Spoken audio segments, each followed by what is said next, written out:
Bonsoir, donc j'espère que tout le monde peut m'entendre là.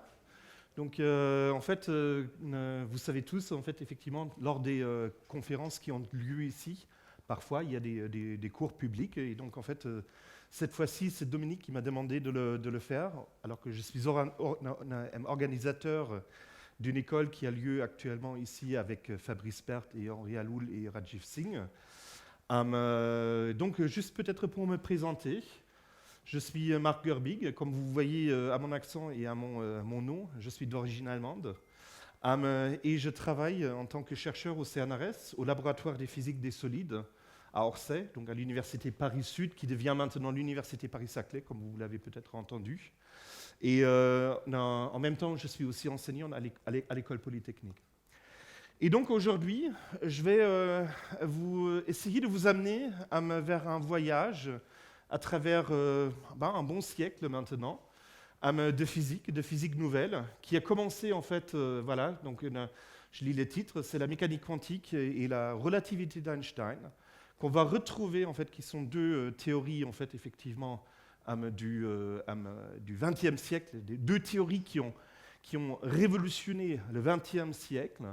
Et je vais essayer de vous faire comprendre en fait, que ces théories-là ont trouvé finalement une application extrêmement inattendue dans la physique des matériaux, notamment avec l'avènement des matériaux nouveaux qui sont vraiment tout récents.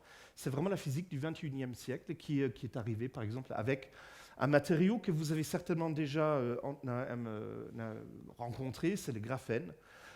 Qui a aussi un lien avec cette école ici à Cargèse, notamment puisque en fait, un prix Nobel a été décerné pour la découverte ou l'exfoliation de ce matériau, et je vais revenir un peu là-dessus, en 2010. Et juste quelques jours après l'annonce de ce prix Nobel, en fait, un des lauréats est venu ici, effectivement, participer à une école qui était organisée à l'époque ici au centre, et a donné aussi un cours public, donc je ne serai certainement pas à la hauteur, mais en fait, je vais essayer de vous amener en fait, vers ce voyage, et en fait, le but de ma présentation, finalement, ce serait juste que vous puissiez comprendre ou apprécier ce qu'il y a un peu derrière ce titre, qui peut peut-être effectivement faire un peu peur. Voilà, donc en fait, je vous ai dit, on va rencontrer la physique, les révolutions du XXe siècle, et en physique générale, et une révolution en fait, en physique des matériaux au XXIe siècle. Mais avant tout, il faut que je fasse quand même un petit rappel de ce qui s'était passé avant. Donc en fait, quelle était la physique à la fin du XIXe siècle, donc juste avant l'avènement de ces nouvelles révolutions. Et donc, en fait, finalement, à la fin du XIXe siècle, les gens pensaient que la physique s'est terminée.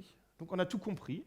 Il y a notamment la mécanique newtonienne qui était tout à fait comprise, donc, en fait, qui décrit donc, le mouvement des astres, par exemple, ici, les planètes dans le système solaire, ou bien, effectivement, le fameux mouvement des pommes, ici revisité par Gottlieb. Il y a une deuxième théorie qui était effectivement aussi déjà bien établie, c'était celle de l'électromagnétisme qui est intimement lié au nom de Maxwell. Donc en fait, l'électromagnétisme, c'est une unification de deux théories qu'il y avait avant, donc celle décrivant l'électricité telle que vous l'avez en fait, voilà, dans vos lignes de courant, dans vos maisons, et celle du magnétisme, donc en fait, effectivement, les aimants, la physique des aimants, etc. Et donc en fait aussi, cette théorie, elle est responsable de tout ce qui est en fait la lumière. Donc en fait, la lumière, aujourd'hui, on va le revisiter aussi, c'est une onde électromagnétique. Et donc, en fait, effectivement, j'ai trouvé aussi les premières applications de cette lumière en fait, artificielle, donc la lumière électrique, l'éclairage électrique, effectivement, à Paris, qui est arrivé en fait en 1878, à l'occasion de l'exposition universelle qui avait lieu donc, à Paris. Il y avait déjà en fait l'éclairage public, mais c'était à base de gaz. Donc en fait, il y avait les becs de gaz, mais en fait là, c'était la première fois que l'éclairage public était à base donc d'électricité.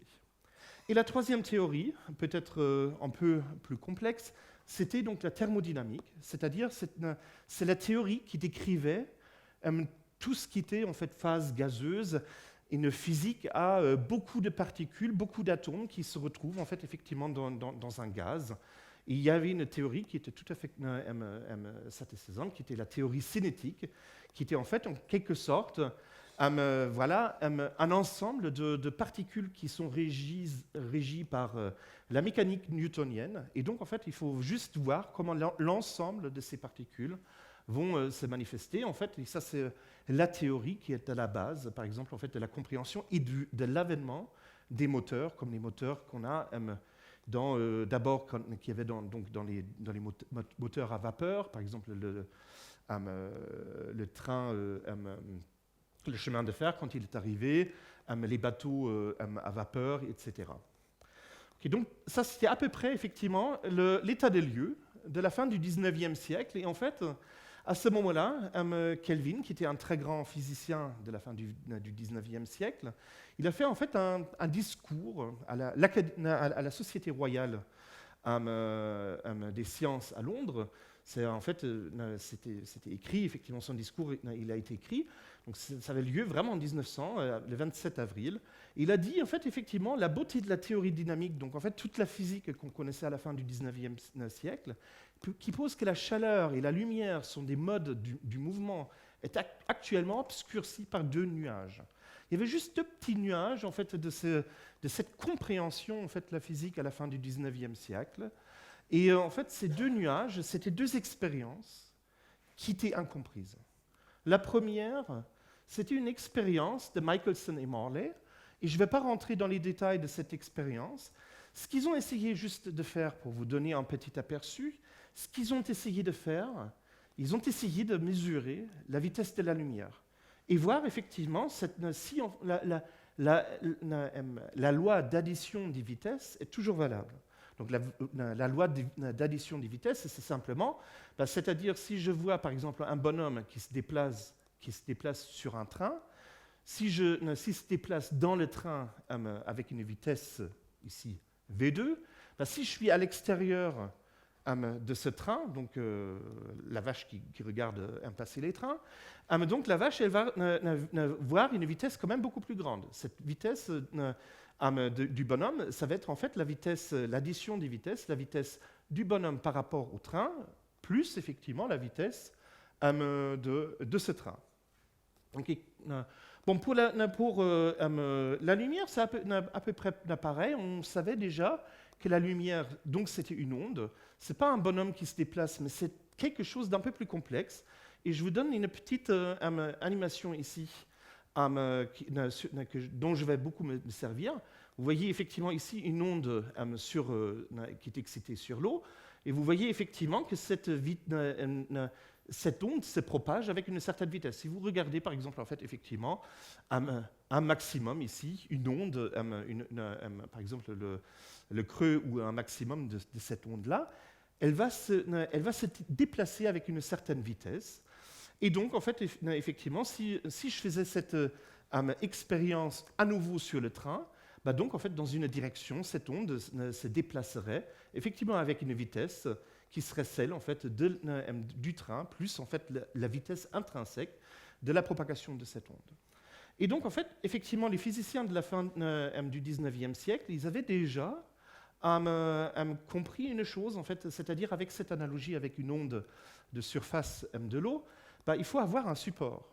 Contrairement effectivement à ce bonhomme, cette onde-là, elle a besoin d'un support quelque part. Ici, ce serait en fait le lac, l'eau du lac. Donc en fait, cette onde doit se propager dans un milieu et surtout, elle n'est pas localisée. Elle est quelque part délocalisée ici sur toute la surface de l'eau. Et de la même manière, en fait, les gens pensaient à la fin du 19e siècle que l'onde électromagnétique qui est la lumière se propagerait de la même manière dans un support. Ce support-là était un peu mystique, donc ils l'ont appelé l'éther. L'éther, donc il y avait toute une théorie de l'éther. Et donc en fait, ce que Michelson et Morley ont essayé de faire, ils ont essayé de mesurer la différence de vitesse, si la différence de vitesse de la lumière qui se propage le long de l'équateur, donc où il faut a priori rajouter la vitesse de la rotation de la Terre, si cette vitesse-là de la lumière était différente, en fait, la vitesse de la lumière dans la direction qui relie en fait le pôle nord et le pôle sud. Okay. Et donc, en fait, cette expérience-là, encore une fois, je ne vais pas vous expliquer comment elle a été faite, bah, elle était négative. Donc, ils ont vu en fait que la vitesse de la lumière dans la direction de la Terre, de la rotation de la Terre, était exactement la même que la vitesse perpendiculaire à la rotation de la Terre. Et donc, en fait, effectivement, c'était aussi la mort de cette théorie qui était l'éther. Et aujourd'hui, effectivement, on sait aussi, à cause des équations de Maxwell, que en fait, la propagation d'une onde électromagnétique n'a pas besoin de support. C'est-à-dire, en fait, c'est les champs électriques et magnétiques qui s'entretiennent entre eux, en quelque sorte. Ok, avant de continuer, je vais juste vous proposer aussi, chaque fois qu'il y a quelque chose qui n'est pas très clair, vous pouvez m'interroger, m'interrompre, et donc en fait, c'est pas la peine en fait qu'on récolte toutes les questions jusqu'à la fin. Vous avez tout à fait en fait le droit de poser des questions pendant ce petit séminaire. Donc voilà, vous manifestez s'il y a des questions. Donc voilà, le deuxième nuage de Kelvin, c'était une expérience plutôt maintenant de thermodynamique, donc de la physique des gaz particulières, c'est les gaz des molécules diatomiques. La plupart en fait, des gaz sont effectivement des molécules diatomiques. Et en fait, voilà une molécule diatomique, comme indique le nom, c'est une paire d'atomes qui sont liés en fait par une colle que je ne vais pas spécifier ici. Et donc en fait la théorie de la thermodynamique, la théorie des gaz cinétiques des gaz, indique en fait cette énergie qu'on peut mesurer via ce qu'on appelle la chaleur spécifique. En fait, c'est en quelque sorte la capacité d'un système de transporter l'énergie sous forme de chaleur. Mais en fait, cette théorie cinétique des gaz prédit qu'en fait, cette énergie, elle doit être 5 fois kBt, 5 fois la température, elle va changer avec la température, T ici. Il y a une constante devant qu'on appelle la constante de Boltzmann, divisée par 2. Et pourquoi en fait ce nombre-là? En fait, il n'est pas tout à fait correct, c'est 7 sur 2 en principe, mais en fait, je vais passer un mode ici sous le tapis. C'est 5, en fait, c'est kBt divisé par 2 par un mode actif, en quelque sorte. Donc, quels sont les modes de déplacement dynamique d'une molécule? Ben, en fait, la molécule peut, comme un ensemble, donc se déplacer, ça c'est ma molécule diatomique, elle peut se déplacer selon les 3 dimensions de l'espace, donc là, ou là. Donc en fait, ça fait 3, on appelle ça aussi 3 degrés de liberté, 3 modes. Mais en plus, effectivement, cette molécule, elle peut aussi tourner soit dans cette direction-là, donc autour de son axe, ici, pardon. Donc là, autour de cet axe-là, et autour de l'axe perpendiculaire. Elle ne peut pas tourner ici autour de cet axe-là, parce qu'en fait, on peut considérer qu'en fait, les atomes sont vraiment des points, et donc en fait, ce mode-là, il est pas présent. Donc 3 plus 2 modes, ça fait 5 modes, et en fait, la théorie des gaz dit effectivement, bon, chaque mode contribue kBt sur 2. Alors qu'en fait, ce qui a été mesuré à basse température, c'est 3 kBt sur 2. Donc il manquait quelque chose, et effectivement, cette chaleur spécifique qui est liée à cette énergie, c'est 3 fois kBt sur 2, j'ai oublié les 2 ici. Donc il manquait quelque chose, ils ne comprenaient pas ça. Et donc en fait, ces petits 2 nuages donc de Kelvin se sont développés en un véritable ouragan. Donc j'appelle ça l'ouragan de Kelvin. Et donc en fait, était à la base de 2 théories nouvelles, la mécanique quantique d'un côté et la relativité de l'autre. Et je ne vais pas pouvoir vous faire, bien évidemment, un cours sur ces 2 théories, même de manière vulgarisée, on serait encore ici à 3 heures du matin. Donc je vais juste vous donner quelques aperçus qui seront nécessaires aussi en fait, pour la physique des matériaux après. Okay. Donc la relativité, en 2 mots, c'est lié effectivement à la mécanique classique pour le moment. Donc en fait, vous connaissez à peu près effectivement la mécanique. Ceux qui ont fait un bac scientifiques parmi vous savent effectivement que, par exemple, donc, en fait, il y a quelque chose qu'on appelle la quantité du mouvement. C'est le produit entre la masse et la vitesse d'un objet. Ici, par exemple, une voiture. Donc, la quantité du mouvement, ben voilà, en fait, c'est la masse de la voiture m fois sa vitesse. Et en fait, cette quantité du mouvement donne lieu aussi à une énergie cinétique. Donc, l'énergie cinétique, ben, ça va être en fait le carré, en gros, de cette quantité du mouvement divisée par 2 fois la masse. Ça se représenté ici sur ce graphe-là. Donc, en fait, quand vous tracez effectivement l'énergie en fonction de cette quantité du mouvement, en fait, vous allez obtenir une parabole. Bon, c'est ce qui est écrit effectivement là. Donc, en fait, autant que la quantité du mouvement augmente, l'énergie augmente, mais en fait, la relation entre les deux, c'est parabolique. Et il se trouve en fait que voilà, ça a une limite. Et c'est plus valable, effectivement, lorsqu'on s'approche de la vitesse de la lumière. Et donc, en fait, le premier à avoir compris ça, alors qu'en fait, c'était déjà, ça c'est un des petits miracles, en quelque sorte, c'était déjà implicitement dans les équations de Maxwell. Donc, en fait, les gens du 19e siècle avaient déjà tout à la main pour, en fait, décrire la relativité, mais il a fallu, en fait, attendre 1905. Et ce gaillard-là, donc Albert Einstein, qui est bien évidemment un physicien relativement connu, donc il a compris effectivement qu'il y a une vitesse maximale qui ne peut pas être déplacée. C'est la vitesse de la lumière. Et en plus, effectivement, cette vitesse, elle est constante dans n'importe quel référentiel. Référentiel, ça veut dire effectivement, il est défini par exemple en fait, par un observateur. Je peux me mettre ici, je vois passer le train, donc en fait à ce moment-là, je suis le référentiel de Marc-Oliver Gürbig. Okay, et je mesure effectivement la vitesse du train et je peux mesurer aussi la vitesse de la lumière et je vais trouver en fait une vitesse qui est donc en fait la vitesse de la lumière. Alors qu'en fait, si j'étais dans le train, qui est un mouvement par rapport à moi, un deuxième expérimentateur, on va prendre Fabrice par exemple, Fabrice Perth, qui est vraiment un expérimentateur contrairement à moi qui suis théoricien, donc il va mesurer la même vitesse. Peu importe qu'en fait, effectivement, que le train, il se déplace par rapport à moi. Donc, en fait, dans les deux référentiels, ici, fixes, et dans le train, en fait, on va mesurer la même vitesse. Ce qui était assez fort de café à l'époque. Et donc, en fait, effectivement, à ce moment-là, la relation entre l'énergie et la quantité du mouvement, P, ici, elle est plus aussi simple que ça, c'est plus parabolique, mais en fait, ça a cette forme beaucoup plus compliquée. C'est la racine de la masse au carré fois la vitesse de la lumière, la puissance 4, plus la quantité du mouvement au carré fois la vitesse de la lumière au carré. Et donc, en fait, quand on a une formule relativement compliquée comme celle-là, nous, en tant que physiciens, qu'est-ce qu'on fait? On essaie effectivement, pour comprendre ce qui se passe ici, on essaie de comprendre des limites. Donc, on peut regarder, par exemple, la limite où la particule, la particule qui est donc relativiste, elle est au repos.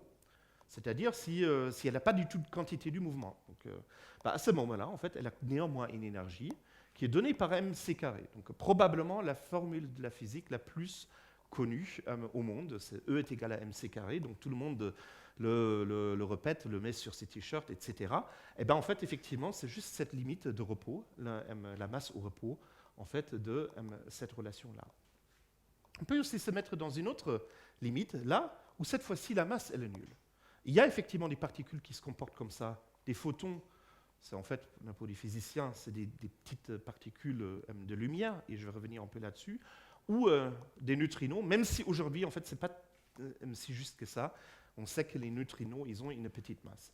En revanche, effectivement, si je mets dans cette formule m est égal à 0, donc 0 masse, donc à ce moment-là, en fait, je vais avoir une relation entre l'énergie et la quantité du mouvement qui est simplement linéaire, et qui est lié en fait par la vitesse de la lumière. Donc c'est plus parabolique, mais c'est linéaire. Donc les formules disent quelque chose, rien ne vaut un bon graphique. Donc en fait ici, je vous ai tracé en fait la parabole effectivement pour en fait le lien entre l'énergie et la quantité du mouvement dans les cas classiques, non relativistes. Donc c'est des vitesses qui sont faibles par rapport à C, ou des vitesses proches de la vitesse de la lumière. Donc si la particule elle se déplace à très grande vitesse, donc à ce moment-là, le lien il est quasiment linéaire entre l'énergie et la quantité du mouvement. OK. Donc en fait, voilà, je vous ai fait quelque chose que je ne devrais pas faire en tant que professeur, en tant qu'enseignant. Donc je vous ai balancé en fait des termes, des concepts. Donc la quantité du mouvement et l'énergie sont en fait effectivement dire pourquoi est-ce que je m'intéresse à ces quantités-là, alors qu'en fait, voilà, pourquoi pas la vitesse? Donc la vitesse, c'est quelque chose qui est beaucoup plus intuitif en fait au quotidien. Pourquoi en fait est-ce que cette quantité-là, ces quantités, la quantité du mouvement, qui était dans le cas classique justement simplement le produit entre la masse et la vitesse, pourquoi est-ce que ça c'est plus important que la vitesse elle-même et de même en fait cette énergie? Et bien en fait effectivement il y a une raison profonde. C'est en physique on cherche en fait des quantités qui sont conservées. Donc les particules peuvent bouger, peuvent subir des chocs, mais en fait, effectivement, il y a quelque chose qui reste conservé. Et dans ce cas-là, en fait, c'est l'énergie et aussi la quantité du mouvement total. Et donc, il y a quelque chose de profond derrière, ce qu'on appelle une symétrie. Dans notre cas, en fait, c'est effectivement l'homogénéité de l'espace, ce qui veut dire, en fait, simplement que les lois de la physique sont aussi bien valables ici qu'à l'extérieur de la salle de cours.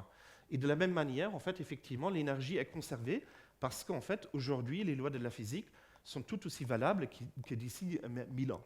Et donc, en fait, cette homogénéité de l'espace et du temps donne lieu en fait, à des quantités conservées et se trouve, en fait, c'est des quantités, voilà, c'est cette quantité du mouvement et l'énergie. Et pour le mettre en évidence, puisqu'en fait, on est en vacances, je vais faire une expérience en tant que théoricien. J'espère qu'elle va marcher. Parce qu'en fait, les théoriciens, ils ont la réputation de faire foirer vraiment toutes les expériences qui sont toutes les expériences possibles. On dit sur Pauli, par exemple, en fait, qu'il suffisait qu'il passe par une ville et donc en fait les expériences ne marchaient plus, même s'il n'a pas mis un pied dans ce laboratoire. Bon, vacances, pétanque. Okay. Il m'en manque le Ricard, mais ça serait pour après. Donc en fait, voilà, ici j'ai mes 2 boules de pétanque, okay. Et donc la première elle est au repos, et je laisse en fait effectivement, je fais une petite expérience où donc en fait je bascule l'une contre l'autre. Je peux le faire aussi dans le sens inverse, c'est peut-être plus facile. Et vous voyez effectivement que, ben en fait là, la première boule elle donne une sorte d'impulsion effectivement à la deuxième. Okay. Alors qu'en fait, c'est voilà, donc là, en fait, les boules, normalement, s'ils sont bien, et si je n'ai pas triché, devraient avoir le même poids, la même masse. Je peux aussi prendre le cochonnet. Ben, en fait, je l'envoie à la même vitesse. Bon. C'est impressionnant.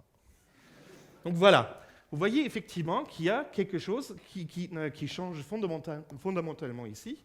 Donc en fait, la masse du cochonnet n'est pas suffisamment grande pour faire bouger donc l'autre boule, la boule de pétanque. Et effectivement, la raison pour ça, c'est effectivement la différence de masse. Et donc en fait, effectivement, lors de ce processus, l'impulsion elle est conservée. Donc ce qu'on voit bien en fait, parce qu'ici, le cochonnet rebondit. Il revient en arrière. Bon, enfin, il y a du frottement, mais c'est pas très... En revanche, en fait, si je le fais avec l'autre boule, ben, en fait, les deux vont à la même vitesse. C'est même une vitesse A. Ils vont aller dans la même direction. Normalement, en fait, elles devraient s'arrêter, mais je ne sais pas pourquoi ça ne marche pas. Bon. Voilà. C'est la petite expérience, effectivement, de théoricien. Hop. Ah non, c'était là. Et on revient sur les planches. Donc en fait, voilà pourquoi, en fait, effectivement, ces quantités-là nous importent plus que, par exemple, en fait, la vitesse, parce que ce sont des choses qui sont conservées et avec lesquelles je peux décrire, en fait, mon système physique. Eh bien, en fait, donc ça, c'était la relativité en 2 mots. Maintenant, la mécanique quantique. Il y a une base, effectivement, c'est la dualité onde de particules. Vous voyez effectivement ici, à nouveau, en fait, l'onde. Donc l'onde se propage, Et pour la décrire, en fait, vous voyez déjà qu'il y a une vitesse. Et bien, en fait, il y a deux autres choses, effectivement, pour la décrire. Il y a la vitesse, effectivement, de propagation donc d'un creux, par exemple, de l'onde. Mais vous voyez aussi, en fait, il y a deux autres choses.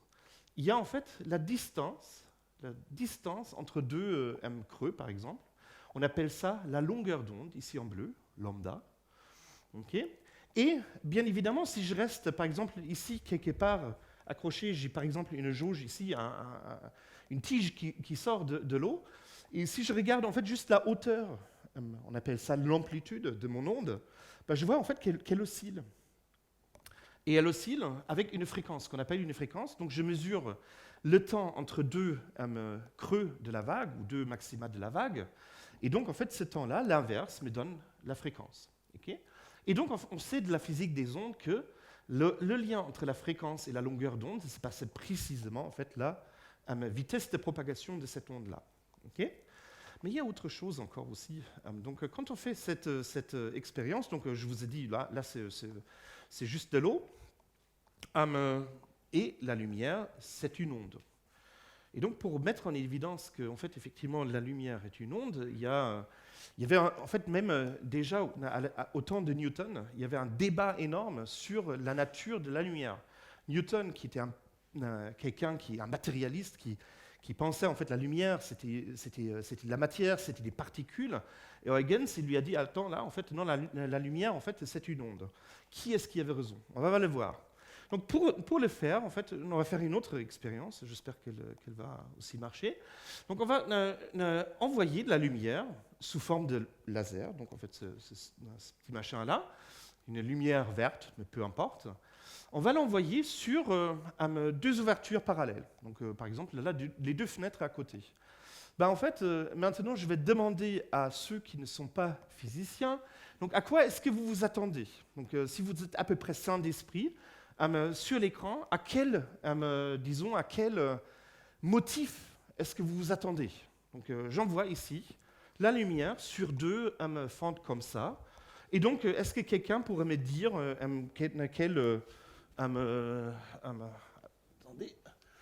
quelle va être l'image de la lumière transmise par ce dispositif? Quelqu'un sain d'esprit, je veux dire, hein? Pas un physicien.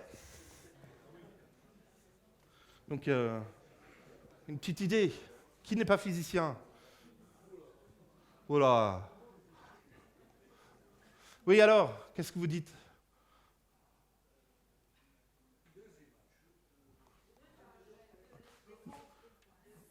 Donc, en fait, voilà.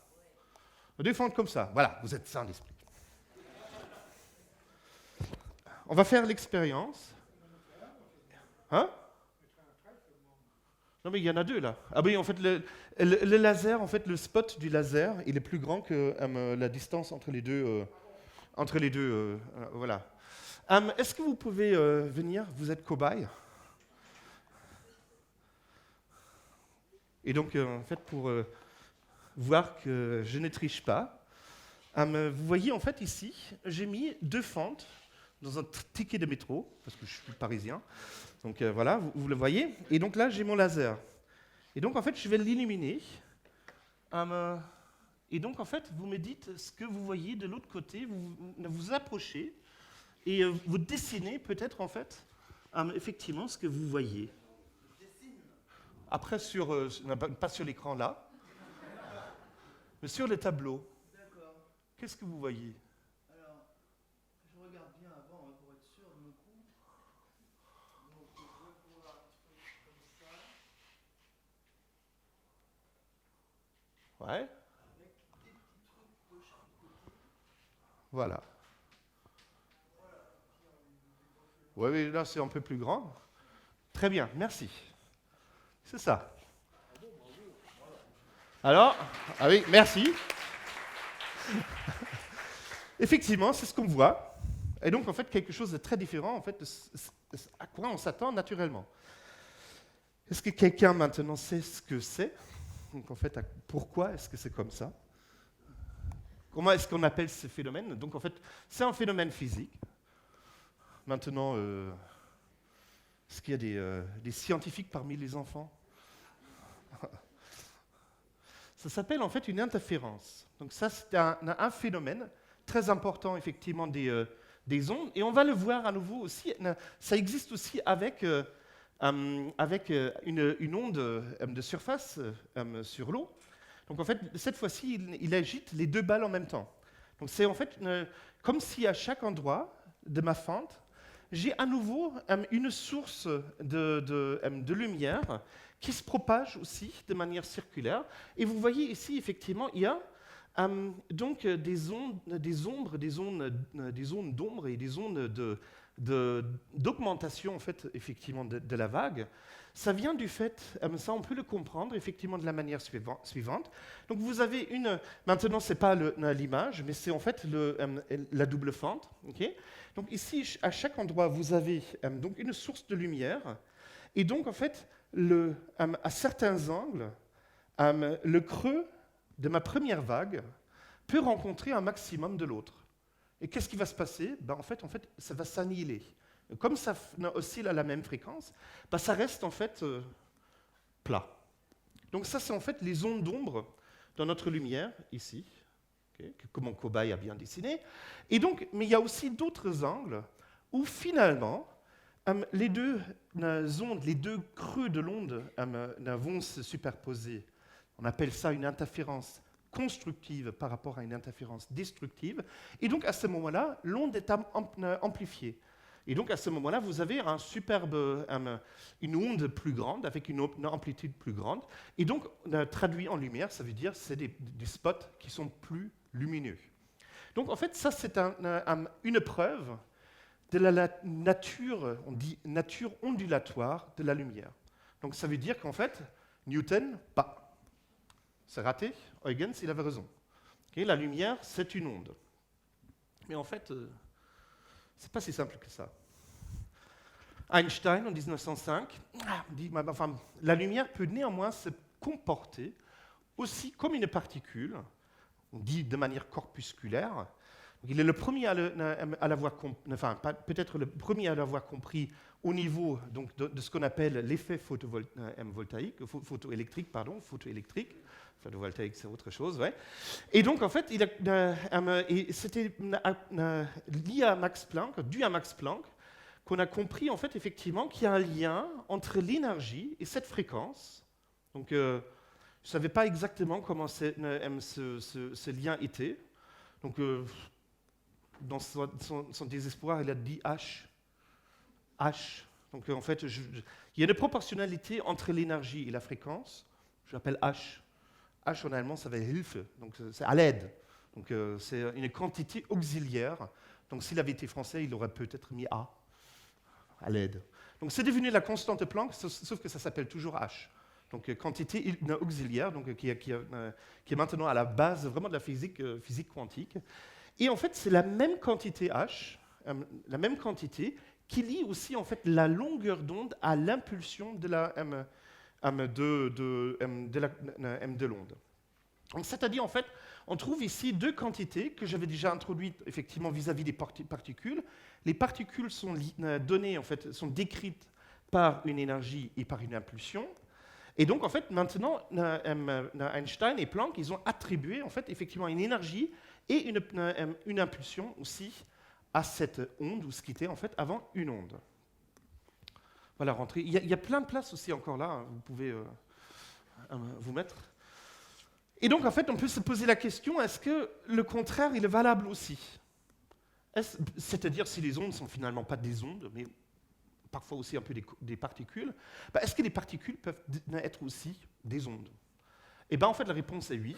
Et le premier de l'avoir compris, c'est cette fois-ci en français, Louis de Broglie, le prince de Broglie. Donc en 1923, c'était sa thèse de physique. En fait, grosso modo, en fait, c'est pas juste. En fait, à l'époque, en fait, pour les travaux de thèse, ils ont quasiment tous eu un prix Nobel. Hein. Donc, bref, il lit et son prix Nobel, en fait, c'est énervant. Donc, il remplace en fait juste cette équation-là. E est égal à h fois nu.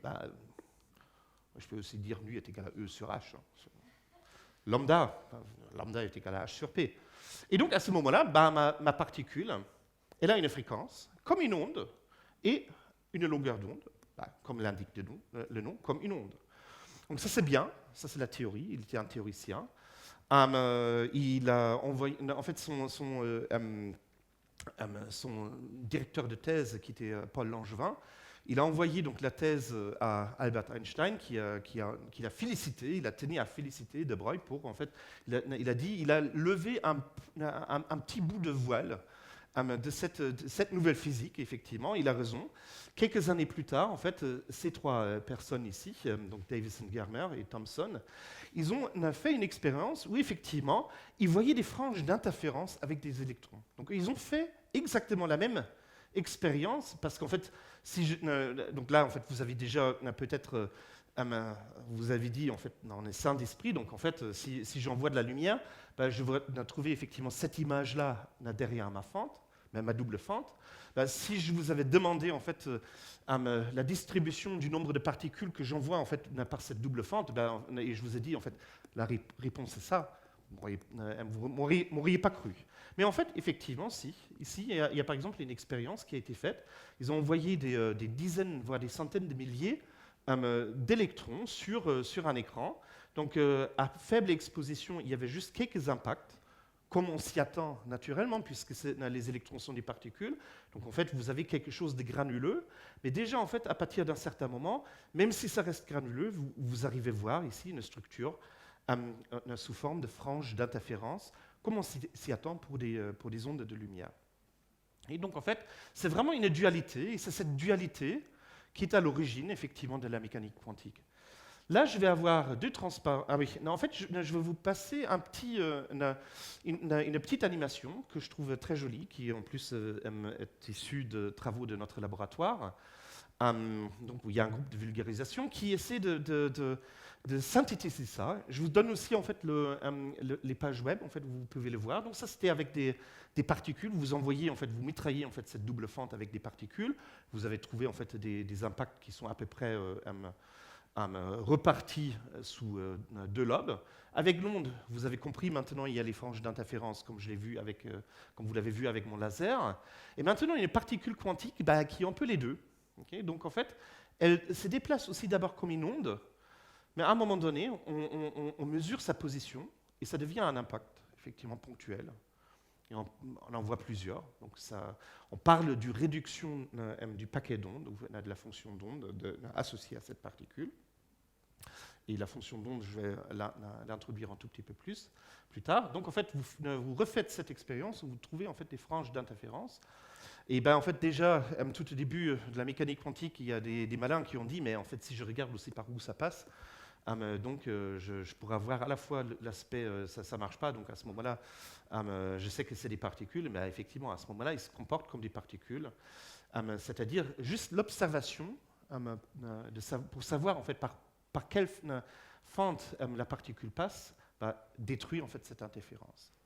Ça s'appelle en fait les inégalités d'Heisenberg, mais je ne vais pas discuter ça plus en détail. Donc en fait, c'était juste une petite animation qui résume cette physique inhabituelle. Est-ce qu'il y a des questions jusqu'à présent? Bon, donc en fait, à ce moment-là, des maths. Okay, désolé. Voilà, donc en fait, comment est-ce qu'on décrit ça? Vous avez déjà vu, en fait, effectivement, une onde, c'est quelque chose qui se propage dans l'espace. Et donc, Schrödinger, il a essayé, effectivement, en 1926, d'écrire aussi, en fait, la particule par une onde. Donc, c'est une amplitude, ici, psi. Il y a aussi ce qu'on appelle une phase. Donc, en fait, c'est une fonction qui est complexe, pour ceux qui savent ce que c'est. Pour ceux qui ne le savent pas, on oublie. Donc, qui vit, en fait, dans l'espace x, la position, et à un instant t. Okay, et donc, en fait, en quelque sorte, il faut que quand même je retrouve mon lien. Déjà, pour le moment, on est dans un cas non relativiste entre l'énergie et la quantité du mouvement. Et donc, en fait, Schrödinger, il a eu l'idée. Donc, en fait, cette fonction d'onde-là doit avoir certaines propriétés qui étaient déjà connues grâce à De Broglie. Et donc, en fait, effectivement, pour obtenir l'énergie, donc en fait, à ce moment-là, il faut que je mesure la variation de cette fonction d'onde qui décrit donc ma particule par rapport au temps.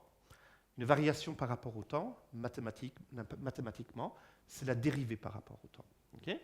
Il y a un i ici, c'est un i imaginaire, donc pour montrer que c'est un i complexe, une valeur complexe. Et h bar, c'est la même chose qu'h, divisé par 2pi.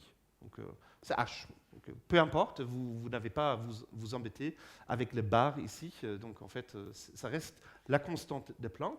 Et de la même manière, l'impulsion d'une onde, ben, en fait, est liée à la variation spatiale de ma fonction d'onde. Et qui dit variation spatiale dit dérivée de la fonction par rapport donc, à la position.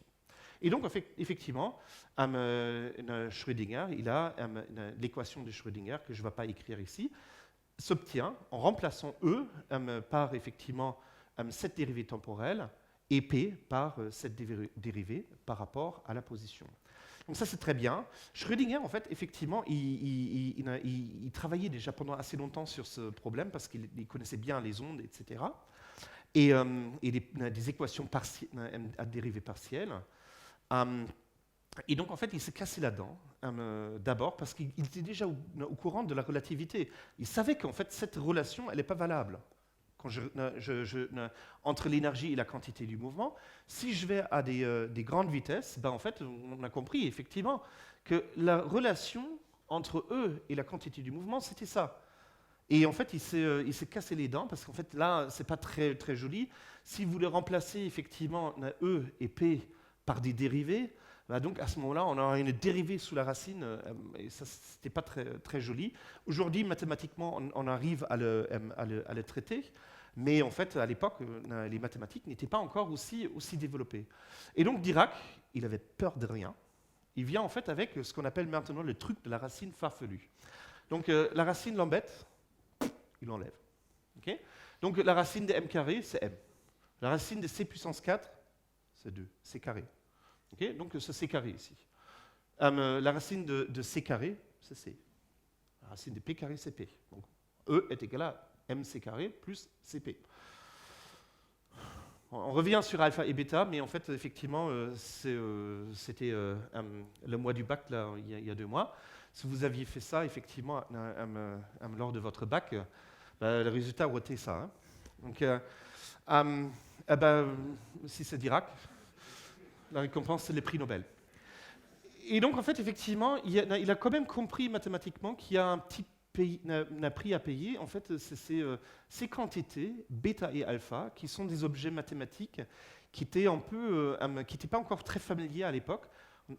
Aujourd'hui, on appelle ça des matrices. Et donc, en fait, effectivement, le prix pour son truc de la racine farfelue, c'est qu'en fait, effectivement, il fallait qu'il introduise quelque part dans cette équation des matrices, plus précisément des matrices 4 x 4. Donc, en fait, c'est des matrices... Donc, une matrice, ce n'est pas un nombre, donc en fait, c'est un ensemble donc, où il y a des entrées ici, A, B, C et D. Donc, en fait, il y en a aussi A', A', A', A', etc. Donc, en fait, c'est un ensemble donc, mathématique à ce moment-là, de 16 entrées, qui ont certaines propriétés, mais peu importe. Sauf qu'en fait, si j'applique ça à une fonction comme celle-là, bah, il faut qu'en fait, cette fonction ait aussi 4 composantes. Je ne vais pas vous le montrer, on ne va pas faire des maths ici. Et donc, en fait, effectivement, il y a 4 composantes qu'il fallait après, parce qu'en fait, c'est bien de faire des maths, c'est bien de faire la théorie, mais en fait, ce qui compte, c'est la physique après. C'est-à-dire, on veut décrire une physique. C'est-à-dire, ces composantes doivent correspondre à une réalité physique. Et c'est quoi cette réalité physique? En fait, Dirac, il avait déjà compris, il y a quelque chose comme des antiparticules. Donc, en fait, il y a des solutions d'énergie négative dans son équation, donc, en fait, qui ont une énergie négative. C'est aussi... Au début, en fait, avant le prix Nobel, vous voyez, en fait, le prix Nobel, c'était quand même en 1933. On l'a traité à nouveau d'abruti, mais en fait, en tant que physicien, on a l'habitude. Mais en fait, effectivement, la réalité est venue après. Effectivement, c'est Andersen, en 1932, il a découvert la particule qui correspond donc, en fait, à cette solution d'énergie négative qu'on appelle aujourd'hui des antiparticules. Pour l'électron, ça s'appelle le positron. Okay. Donc en fait, effectivement, il a, en quelque sorte, aujourd'hui, on va dire, il a fait une prédiction et cette prédiction a été effectivement réalisée après, via la découverte de cette nouvelle particule qui s'appelle le positron. Et effectivement, donc en fait, pour mettre en évidence toutes ces particules, en fait, il y a cette équation de Dirac, elle peut décrire aussi d'autres particules encore. Ce sont des particules des hautes énergies. Et pour les mettre en évidence, parce qu'ils ont souvent en fait un temps de vie qui est très très faible, très court. Donc en fait, on construit des grosses machines qu'on appelle des accélérateurs de particules. Typiquement, on accélère par exemple des protons. Donc ce sont des noyaux de l'atome de l'hélium, où on a enlevé l'électron. On peut aussi accélérer des électrons. Et on les fait collisionner. Et donc, en fait, dans le débris de ces collisions, on trouve typiquement de nouvelles particules. Et donc, en fait, tout ça, ça s'appelle la physique quantique relativiste, ou pour certains aussi la théorie quantique des champs, qui est testée en fait dans ces accélérateurs, qui coûtent la peau des fesses. Effectivement, c'est plusieurs milliards. C'est pour ça que ce n'est pas épaulé simplement par un pays comme la France, mais c'est vraiment des collaborations internationales. Le CERN, c'est vraiment en fait une collaboration internationale, vraiment de très très grande envergure. Et bien en fait, voilà, je vous ai parlé, le but quand même, c'était les matériaux. Ben, qu'est-ce que ça a à faire avec les matériaux? Les matériaux, donc les électrons dans les matériaux ne se déplacent pas à la vitesse de la lumière, mais à une vitesse qui est beaucoup plus faible. Donc qu'est-ce que ça a à faire dans les matériaux? Et effectivement, personne n'aurait jamais pensé en fait d'appliquer cette physique quantique relativiste, l'équation de Dirac, à des matériaux. Donc s'il y avait quelques chercheurs un peu farfelus qui l'ont fait, qui sont maintenant en fait des pionniers en fait de cette physique, s'il n'y avait pas à nouveau un matériau. Et un matériau qui est arrivé, c'était le graphène. Et comme je vous ai déjà dit, en fait, les deux personnes qui ont peut-être le plus contribué à cette physique, même s'il y avait vraiment une avalanche après d'expérience en fait, de cette physique du graphène, c'est Kostianov Veselov et Andrei Geim, deux chercheurs russes qui travaillent maintenant à l'université de Manchester en Grande-Bretagne et qui ont reçu en fait le prix Nobel de 2010. Et donc la deuxième partie de mon cours, je vais voir en fait si je ne suis pas... Oula. Bon, je vais peut-être en fait juste vous donner quelques aperçus de cette physique. Ils ont reçu le prix Nobel pour les graphènes. Déjà, en fait, c'est quoi les graphènes? Les graphènes, vous connaissez plutôt le graphite. Le graphite, c'est un matériau qui est bien connu. C'est dans les mines de crayon. Vous pouvez écrire avec. Effectivement, c'est le matériau le plus connu de cette famille graphitique, qu'on appelle graphitique. C'est la version tridimensionnelle en fait, du graphène, mais il y a d'autres matériaux à base de ce matériau. Déjà, en fait, le graphite peut être vu comme des couches de l'épaisseur d'un seul atome qui sont empilées. Et ces couches-là, en fait, c'est ça ce qu'on appelle le graphène. C'est la version bidimensionnelle en fait, du graphite, si vous voulez, l'épaisseur d'un seul atome. Bon, c'est comme une feuille, comme une feuille de cigarette, donc vous pouvez enrouler. Et à ce moment-là, vous avez un nanotube de carbone. Ça, c'est déjà un peu plus connu. En fait, c'était connu avant 2005, avant le graphène même. C'est la mère de tous ces matériaux graphitiques, mais en fait, c'était le dernier des matériaux, la dernière dimensionnalité qui a été obtenue. Les nanotubes de carbone étaient déjà bien connus, en fait, sous forme unidimensionnelle dans les années 90. Et même avant, en fait, on a compris que lorsqu'on remplace ici, c'est des hexagones. Vous voyez ici, en fait, il y a un ensemble d'hexagones d'atomes de carbone qui forment cette forme de graphène. Si l'on remplace des hexagones, quelques hexagones par des pentagones, ben en fait, ça va commencer à s'enrouler sur soi-même.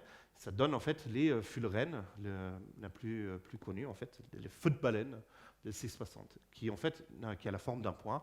On parle donc de 0,2, de zéro dimensionnalité. C'est vraiment la dimension d'un point, quand même quelques nanomètres de taille, mais voilà. Et en fait, effectivement, la raison pourquoi on peut écrire avec du graphite dans les mines de crayon, c'est parce qu'en fait, il y a ce cristal, il est maintenu par, d'un côté, des liens extrêmement forts à l'intérieur de la feuille de graphène.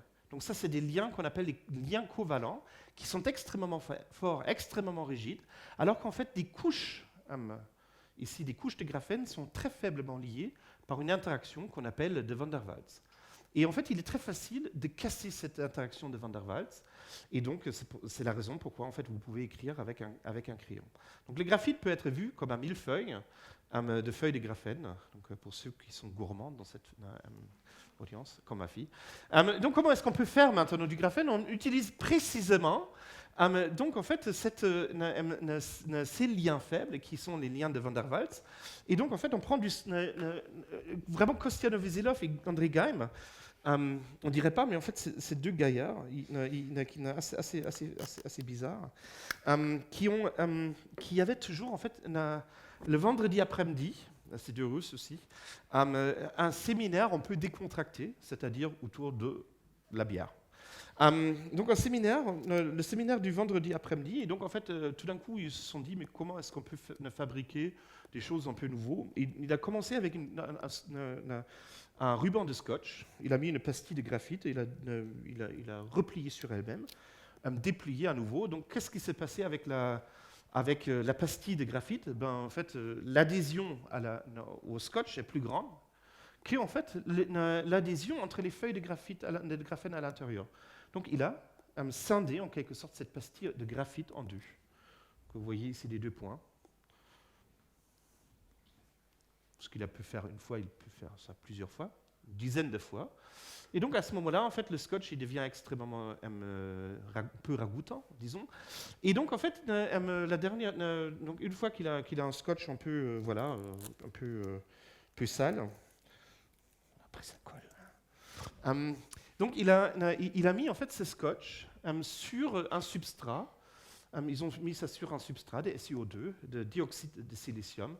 Et donc en fait à ce moment-là, il y a quelques mini feuillets de graphite qui restent scotchés sur ce support-là. Donc sous un microscope optique, ça a à peu près cette forme-là. Donc en fait il y a des sortes de saletés là en fait, mais qui sont en fait des couches de graphite relativement peu épais. Plus que c'est opaque, plus c'est épais.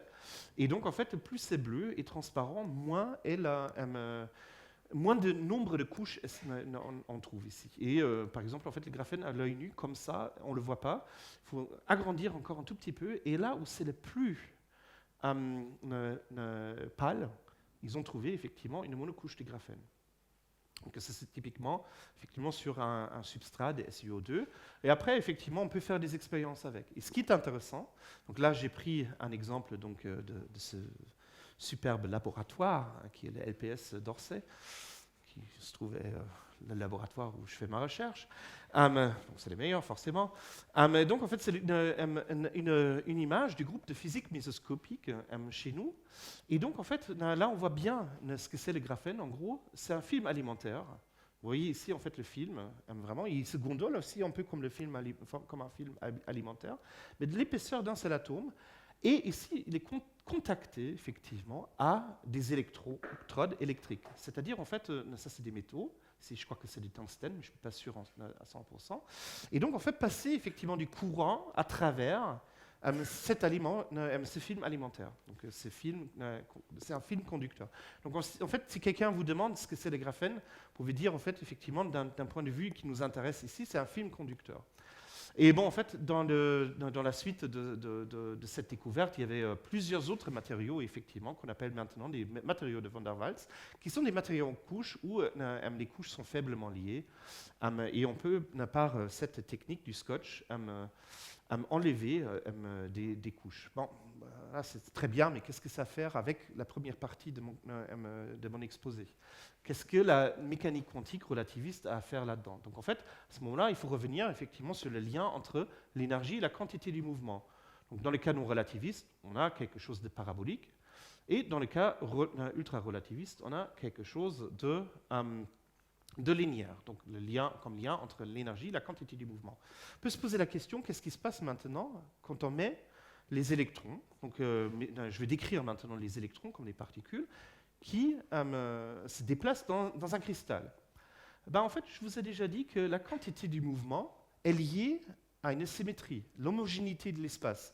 Bien évidemment, un cristal n'est pas homogène. Okay? Donc il y a des points particuliers qui sont les sites des atomes. Donc si un électron se déplace là-dedans, dans ce cristal, il va avoir effectivement des endroits différents. Il va avoir des endroits où il y a des atomes et des espaces vides entre les atomes. Donc ce n'est pas une symétrie. En revanche, vous voyez quand même, il y a une sorte de symétrie ici. Donc à ce qu'on appelle le pas du réseau, donc à la distance entre atomes, si vous êtes ici et si vous êtes là, l'environnement il est indistinguable, c'est le même. Et de la même manière que pour un espace homogène, on peut aussi identifier ou décrire une quantité du mouvement qui est conservée à nouveau. Et on appelle ça en fait une impulsion du réseau ou une quasi-impulsion pour faire la différence entre l'impulsion ou la quantité du mouvement dans l'espace vide et dans l'espace effectivement du réseau atomique. Mais en gros, tout ce que j'avais dit avant reste valable, sauf qu'en fait, cette fois-ci, le lien entre l'énergie, ici, sur l'axe Y, et la quantité du mouvement, il est un peu plus compliqué. Donc en fait, ce n'est pas simplement une parabole, c'est un peu cette forme-là. Ici, la courbe noire, la courbe rouge, et on appelle ça les bandes, de manière un peu négligente, nonchalante. On appelle ça aussi des spaghettis en physique des matériaux. Donc vous voyez ici différents spaghettis. Il y a autant de spaghettis qui ont en fait atomes à l'intérieur ou orbitales à l'intérieur sur un site, si vous voulez.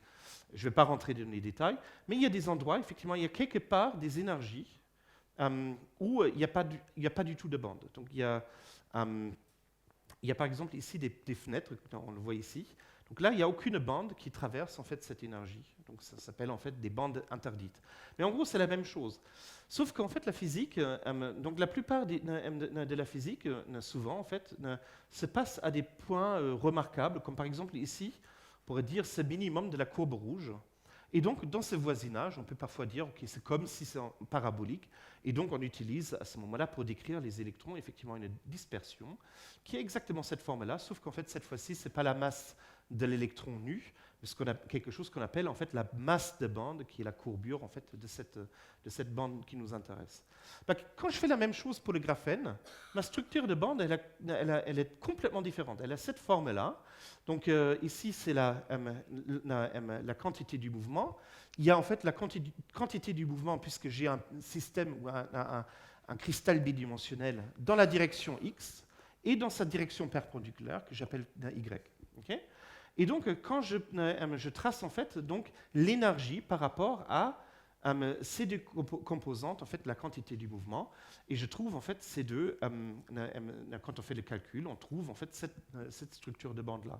À nouveau, c'est aussi compliqué, mais si vous agrandissez, par exemple, en fait, ici, cette partie où la bande dite de valence touche la bande de conduction, là, en fait, dans ce voisinage-là, vous avez un lien entre l'énergie et la quantité du mouvement qui est linéaire, comme les particules relativistes, ultra-relativistes qu'on a rencontrées dans le cadre de l'équation de Dirac.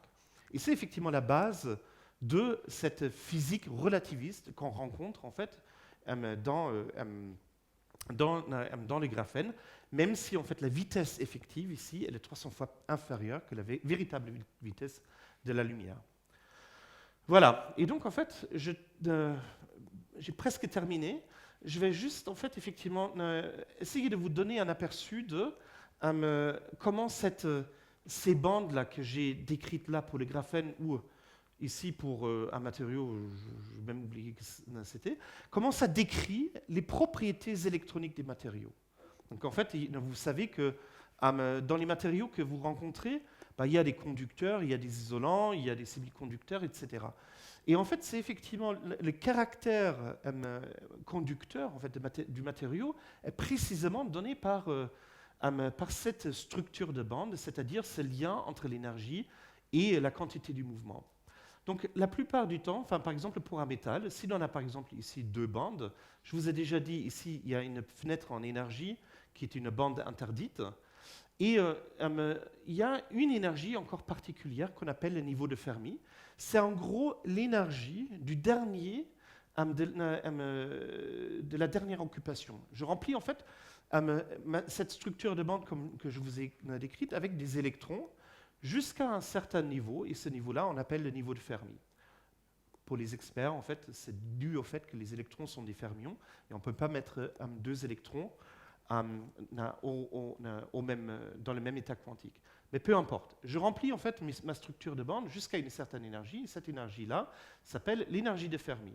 Bah là, en fait, je peux avoir quelques excitations. Je peux, sans fournir beaucoup d'énergie, me sortir un électron en dessous de ce niveau de Fermi et le propulser juste au-dessus du niveau de Fermi.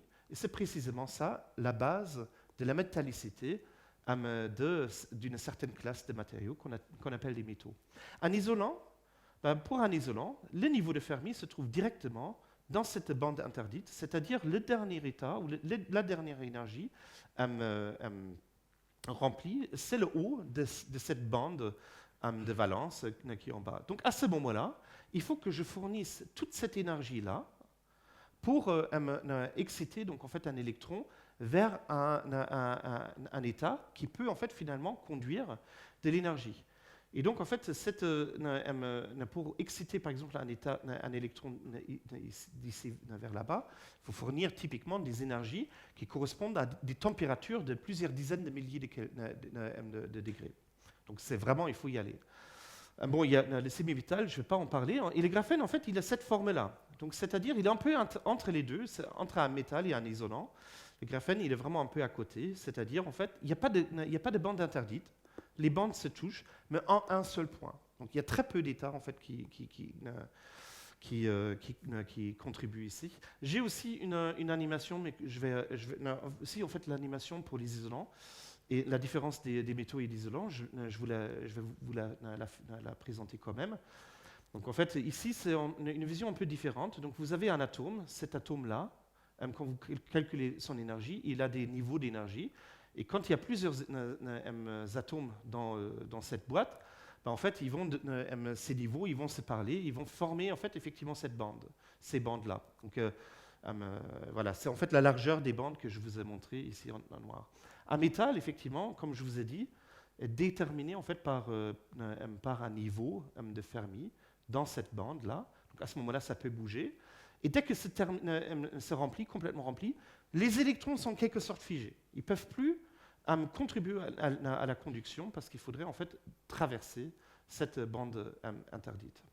Okay, et voilà, en fait, là c'est un peu de pub, c'est effectivement, ça vient du LPS. Voilà, donc l'Université Paris-Sud et Paris-Saclay maintenant. Voilà.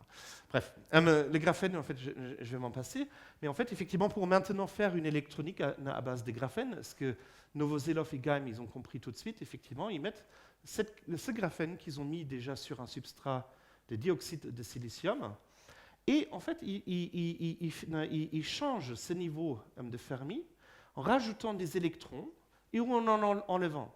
Et ici, ça peut facilement se faire par ce qu'on appelle l'effet capacitif. Donc en fait, vous connaissez peut-être ça, en fait, vous avez deux plaques métalliques, et donc ces plaques métalliques, normalement, ce sont deux plaques métalliques, mais en fait, vous pouvez les charger en appliquant une tension.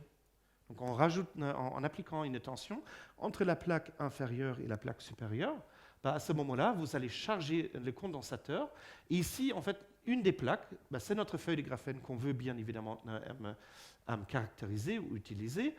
Et la deuxième plaque, c'est ici du silicium dopé qui devient donc métallique. Et en appliquant une tension, dite tension de grille entre le graphène et le silicium dopé, séparée par une couche isolante, en fait, on peut charger la feuille de graphène. Et donc, en fait, ici, par exemple, ce qu'ils ont mesuré dans une des premières expériences, même en 2004 encore, ils ont trouvé effectivement que en changeant cette grille, cette tension de grille, ils peuvent augmenter en fait, la conductivité, soit en appliquant une tension positive. Donc à ce moment-là, ils déchargent la feuille de graphène, ils rajoutent des trous, ou des positrons si vous voulez, ou en chargeant négativement, en rajoutant des électrons. Voilà. Mais en fait, le graphène n'est pas simplement intéressant d'un point de vue électronique, il a aussi une membrane très solide. C'est aussi une des premières expériences là-dessus, d'un groupe américain. Ils ont mis du graphène sur des trous, okay, donc sur un substrat qui est troué. Et donc, en fait, c'est comme un petit tambour. et qu'ils ont excité avec une pointe atomique ici, aussi de taille atomique. On appelle ça, là en fait je crois que c'est une pointe AFM, mais en fait c'est une pointe d'un certain matériau. Et ils ont essayé de transpercer effectivement cette feuille de graphène. Ils n'ont pas réussi au début. Ils ont juste cassé la pointe. Tellement il est rigide en fait ce graphène, cette membrane. Ils ont commencé avec du silicium, ce qui était apparemment normal pour ce truc-là. La pointe s'est cassée. Ils ont dû prendre en fait des pointes en diamant pour finalement arriver à casser donc cette membrane. Et si l'on pense en fait que le graphène était un film alimentaire, vous pouvez par exemple en fait faire cette expérience. Donc en fait vous mettez votre film alimentaire sur une tasse, vous mettez un stylo dessus, vous essayez de l'enfoncer. Et vous mettez en fait un certain poids et à un moment donné, ça casse. Mais en fait, si vous faites ça avec du graphène, donc à l'échelle, bien évidemment, c'est comme si en fait vous aviez un film alimentaire de 100 microns qui arrive en fait à soutenir le poids sur une petite pointe de stylo de 2 tonnes, c'est-à-dire d'une petite voiture. Tellement en fait, ce graphène, il est solide. Et voilà, en fait, je finis juste avec une petite perspective. Donc, en fait, ça, c'était des expériences, une physique qui est relativement récente. Et maintenant, en fait, aujourd'hui, ça continue. On s'intéresse à d'autres matériaux, donc d'autres matériaux semi-conducteurs qui peuvent se fabriquer grosso modo de la même manière. Et on cherche aussi, par exemple, des fermions, en fait, des particules qui se comportent comme des particules relativistes, des particules de Dirac, sauf qu'en fait, cette fois-ci, ils peuvent être massifs. Dans certains semi-conducteurs bidimensionnels, c'est ce qui se passe. Il y a aussi des matériaux tridimensionnels, donc en fait, plus naturels, en quelque sorte, pour vous. Et donc là, en fait, on peut aussi rencontrer ce qu'on appelle des semi-métaux de Weyl, c'est-à-dire ce sont aussi des particules qui se comportent comme des particules ultra-relativistes qui sont décrites en fait par une variante de l'équation de Dirac, dite de Weyl. Et ce sont aussi des particules sans masse. Donc en fait, on n'a pas encore trouvé des particules, à part des photons, des particules, des fermions, qui sans masse dans la nature, mais en fait, finalement, dans les matériaux, ça existe de manière effective. Okay. Donc voilà, c'est la mécanique quantique, effectivement, dans les matériaux. Et il y a effectivement des propriétés relativistes qui étaient complètement inattendues. Et je vous laisse effectivement avec, donc avec ce petit message que je veux vraiment transporter. En fait, pour nous, cette aventure, elle vient juste de commencer. C'est vraiment une physique qui est très, très récente. Et on ne sait pas encore tout ce qu'on va voir. On a remarqué, en fait, dans les graphènes, par exemple, il y a maintenant une supraconductivité qui était complètement inattendue. Et je finis juste avec des remerciements. Donc, en fait, voilà, 2 collègues qui m'ont filé quelques transparents. La physique l'équipe La Physique Autrement du LPS. Et je vous invite très chaleureusement à explorer un peu, si vous êtes intéressé, ce site-là, www.toutestquantique.fr, où où j'ai piqué en fait toutes ces animations, et vous pouvez les explorer aussi. Ils sont aussi maintenant souvent sur les pages Wikipédia. Donc là, en fait, vous pouvez avoir un petit aperçu de toute la physique quantique, aussi au-delà des matériaux. Et en fait, la vidéo sur les interférences, elle est aussi accessible sur YouTube, d'une chaîne éducative qui s'appelle Veritasium. Et voilà, en fait, avec ça, je vous remercie de votre attention.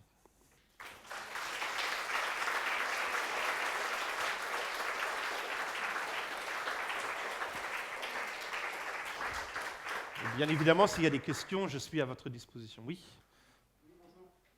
Il y a un point sur lequel j'aimerais que vous reveniez. Dans votre flyer, vous parliez des électrons sans masse. Oui. Nul. Oui.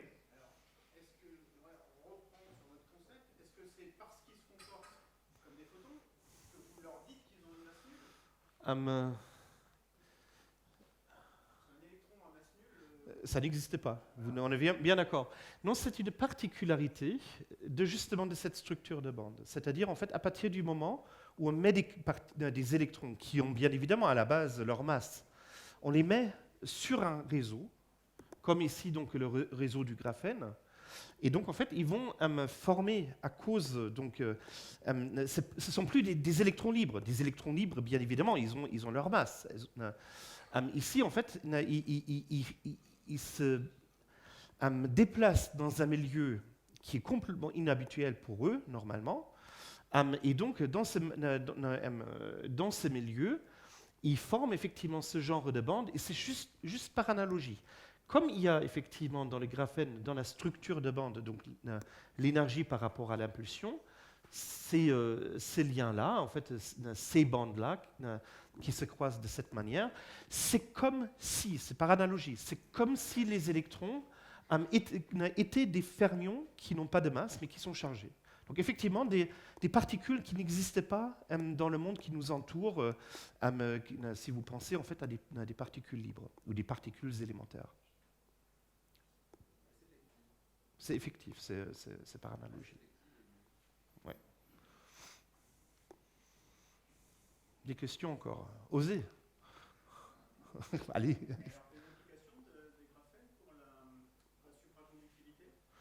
La supraconductivité vient juste d'être découverte et en fait la température critique elle est très très très basse. Donc en fait pour les supraconducteurs qui sont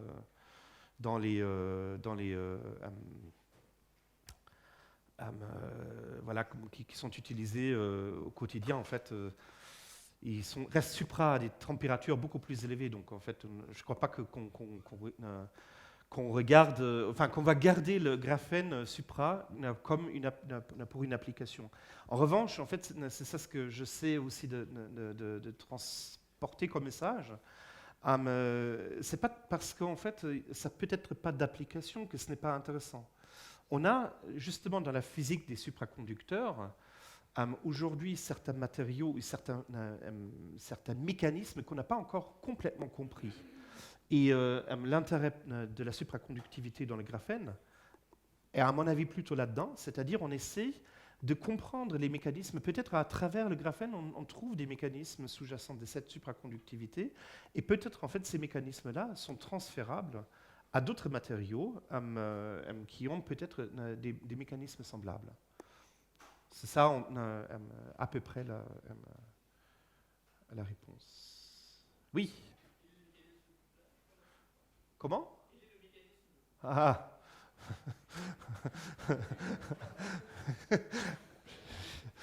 Il y a un collègue ici qui fait tout un cours effectivement sur la supraconductivité dans les graphènes.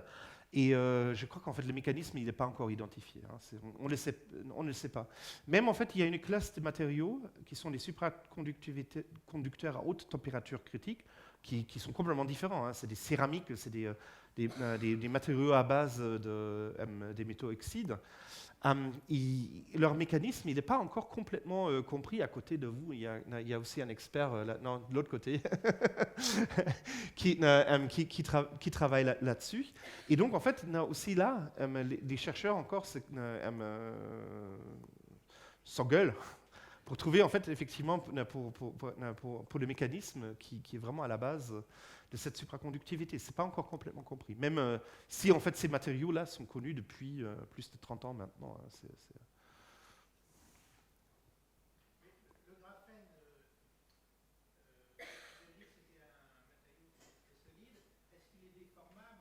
Si je prends un film de graphène, est-ce que je peux le refaire? Ah oui, très facilement. Donc, un peu moins. Donc en fait, il y a on peut trouver des extensions, à mon avis, de l'ordre de 10%. Donc, mais en fait, c'est très... oui, effectivement, donc peut-être dans cette image ici, vous voyez que, comme un film alimentaire, effectivement, il épouse vraiment la rugosité sous-jacente. C'est déformable comme une vraie membrane. Tout en restant extrêmement rigide. C'est très léger? C'est extrêmement léger, oui. Il y a aussi en fait une analogie. Donc en fait une feuille de membrane de graphène, donc de la taille par exemple presque d'un mètre carré, peut soutenir tout un chat, donc tellement elle est rigide, mais pèse le poil d'un chat. Donc, pour à peu près pour avoir les ordres de grandeur.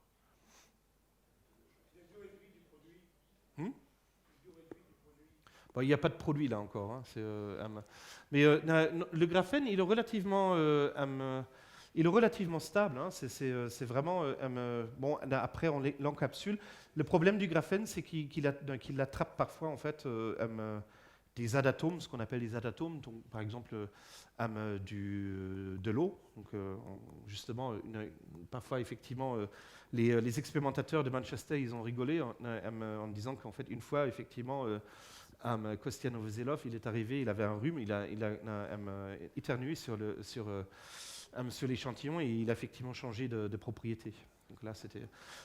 Mais donc, en fait, maintenant, typiquement pour avoir un graphène de très bonne qualité au laboratoire, je parle juste du laboratoire, parce qu'en fait, il y a peut-être des faux prophètes qui vous parlent d'applications. Il n'y en a pas encore. Hein. Enfin, il y a très peu. Donc, en fait, on l'encapsule dans typiquement du nitrure de bore ou dans une sorte de plexiglas, et à ce moment-là, c'est bien stable. Oui, en sandwich, voilà. Oui. Donc, d'après ce que vous dites, les applications sur tout ce qui est capacitif pour tout ce qui est électrique, Oui. les batteries et tout ça, c'est pas pour demain. Oui, en fait, je vais vous montrer peut-être effectivement donc, un truc là-dessus. Donc, si vous voyez Wikipédia sur les applications du graphène, il y a des applications potentielles c'est vrai qu'en fait, on était tous, et je crois qu'en fait, c'est à peu près juste. Il y a des applications pour l'électronique, pour les matériaux, pour l'optique, etc. Il y a une liste extrêmement longue, vous regardez ça. Mais en fait, c'est des applications potentielles, les applications réelles. Donc, quand vous regardez, en fait, ça prend cette taille-là. En fait, les raquettes de tennis, peut-être. Là, en fait, on a mis un tout petit peu de graphène dedans pour renforcer des matériaux. Mais il n'y a pas encore vraiment dans votre smartphone une application. Le problème à l'heure actuelle, il faut vraiment le dire, c'est que malgré les efforts, on arrive à produire un graphène de très très bonne qualité pour tout ce qui est en fait électronique. Sauf qu'en fait, on utilise, pour obtenir le meilleur graphène, toujours le scotch. C'est-à-dire, si vous voulez aller vers des applications, ça veut dire vers une industrialisation aussi des applications industrielles, il faut savoir produire du graphène à grande échelle. Il y a des techniques, effectivement, qui le permettent, notamment, en fait, une technique qui s'appelle le dépôt en phase vapeur. Donc, en fait, vous mettez un métal, vous avez par exemple un métal, vous mettez l'exposé à une atmosphère d'hydrocarbures, et donc en fait il y a une couche de graphène qui se forme dessus. Très bien. Sauf qu'en fait vous ne voulez pas avoir, surtout pour l'électronique, une feuille de graphène sur un métal. Ça n'a pas de sens. Donc les électrons vont plutôt passer par le métal sous-jacent. Donc il faut se débarrasser de ce substrat métallique et le transférer vers un substrat qui est plus adapté en fait à l'application que vous voulez avoir. Et typiquement, à ce moment-là, le graphène perd toutes ses bonnes propriétés, devient extrêmement sale et il y a des impuretés qui vont se mettre dessus. Et donc, toutes les mobilités baissent. Et donc, en fait, c'est ça, à mon avis, actuellement, le levier principal, ou l'obstacle principal, effectivement, pour avoir des vraies applications de graphène. Et l'autre, il faut aussi le dire, notre électronique actuelle est basée sur les semi-conducteurs. Mais en fait, pour faire ces applications, on n'a pas besoin uniquement de chercheurs ou de chercheuses, on a besoin d'ingénieurs. Et ces ingénieurs sont formés sur certains matériaux. Pour former effectivement des ingénieurs qui connaissent vraiment tous les détails du graphène, ça prend du temps. Alors qu'en fait, on a toute une industrie qui est basée sur les semi-conducteurs et un savoir-faire aussi en ingénierie. Et donc, en fait, pour le moment, on est plutôt au niveau où on forme les futurs ingénieurs à ce genre de matériaux, mais ça prend du temps.